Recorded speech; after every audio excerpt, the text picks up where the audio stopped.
Thank you for sticking around here on the Walter Cronkite Sports Network. I'm Blaine McCormick, joined along by Dean Farrell and Joe Balistreri from the GCU Lopes. Now, Joe, I'll start with you. 6 goals in this game alone. What are you feeling right now? What emotions are you feeling in this game, especially since it's a rivalry matchup for you guys?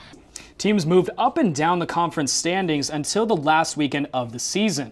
We turn now to the SLC Game of the Week crew for a look at this week-by-week journey to the tournament.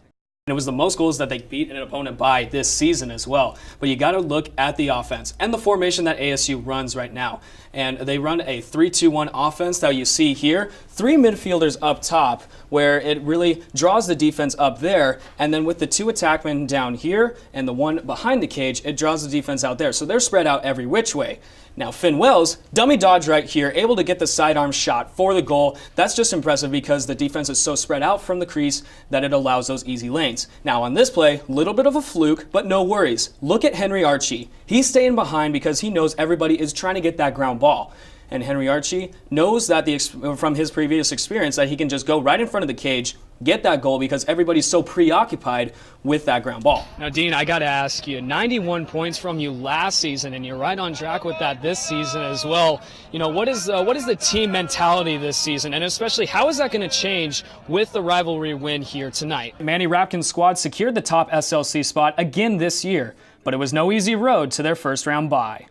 GCU, the reigning national champions, started off their season against the unranked Utah Valley Wolverines. GCU gets the tying goal from Drew Zadok to force overtime, but it would be Utah Valley that would pull away with the upset victory on a breakaway goal. GCU loses this game 11-10. Next game would be a triple overtime with Cal Poly, but they edged out a victory in that one.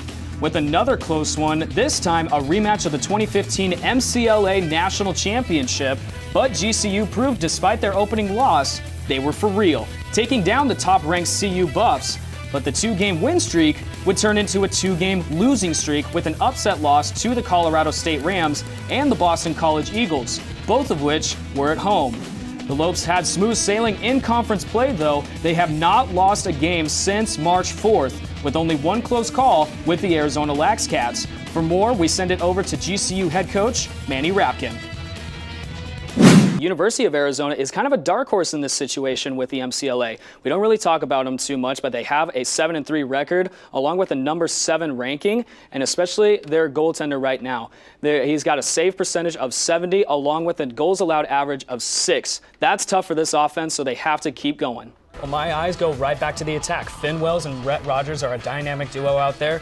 Finn had an impressive season last year with 25 goals and averaging 1.4 goals per game, while Rhett Rogers killed it with 29 goals and averaged 2.2 points per game. So definitely look for them.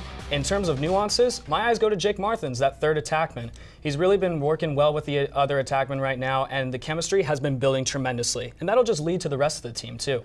Early in the season, the Panthers took on the then number 4 Cougars from BYU and the number 3 CU Buffs soon after. Both 1-goal overtime victories.